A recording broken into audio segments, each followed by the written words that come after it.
This is going to be a small teardown of the ThinkPad P50.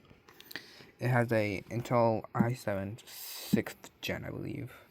Also has a fingerprint reader. And, yeah, I'll do it.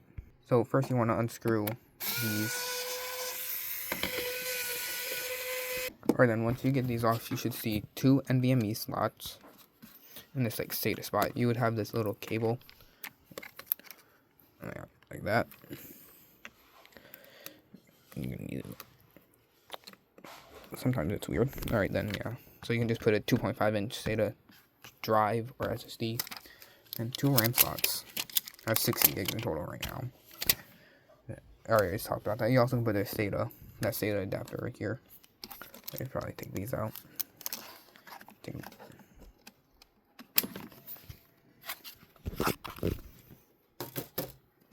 Alright, then you want to unscrew these screws that has a keyboard by it.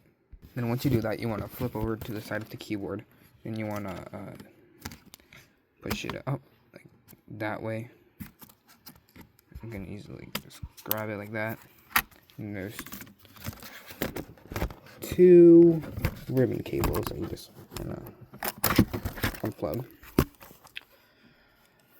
And right here, there's a NVMe spot, NVMe port right here, and then a Wi-Fi card.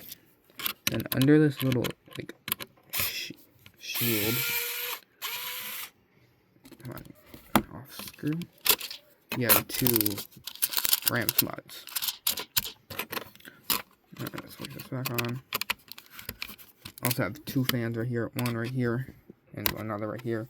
A heat pipe. I'm guessing right here might be either the CPU or GPU. I entirely don't know. I need to look more into it. Then to get the keyboard back in, you want to plug in the ribbon cables, and you want to position it up like that and place it down. If it doesn't get in, you gotta just align it better. Oh my god, 1 second. Alright, then once you get all of them in, make sure there's nothing like sticking up from like these little prongs. You can't really see them, but you want to like push this down like that way. Let me just get that real quick. Alright, then once you get the keyboard back in, you want to, if I could, plug in the screws.